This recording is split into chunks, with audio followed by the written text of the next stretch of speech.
gentleman from California is recognized for 2 minutes. Thank you, Madam Speaker. Our economy is slow to a crawl, and American workers are worried about their jobs. These conditions are clear arguments for action by our government, and action should be taken. The question each of us needs to ask ourselves is whether or not the Paulson plan is the best course of action. In my view, it's not. Madam Speaker, this is not a time for panic. It's a time for leadership, and it's a time for deliberation. Congress must not be confined to a timetable dictated by alarmists who see the government money as their only backstop against irresponsible lending. Investors take risks. Sometimes the risks they take are reckless. Taxpayers must not be liable for Wall Street risk-taking. Madam Speaker, the American people do not accept the allegation that we have only two alternatives before us: passage of this bill or another Great Depression. There are other options if congressional leaders had the courage to allow this democracy to function. We could debate these issues.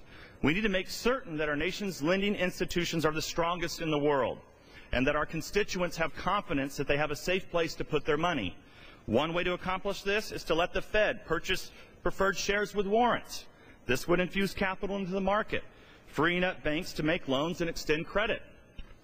The plan that I and others have proposed to this Congress is in sharp contrast to the Paulson plan and offers real protection to the taxpayer. Why do we need to give $700 billion to one man to play hedge fund god from the gilded offices of the United States Treasury? If the Secretary wants to run a hedge fund, he should go back to Wall Street. This Congress must not hand over such an enormous amount of money. It is simply wrong. It's irresponsible.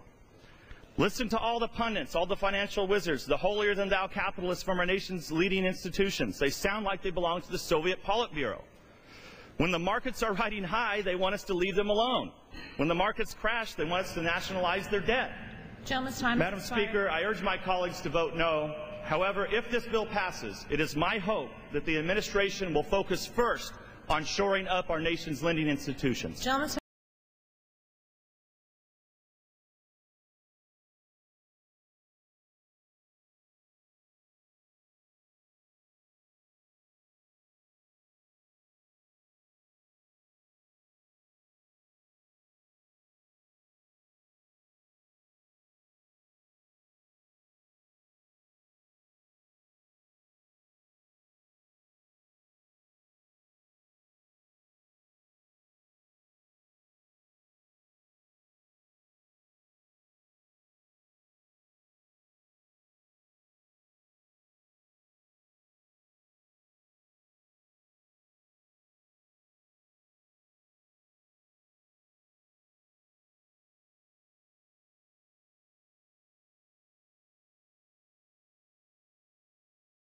time has expired. The gentleman from New York.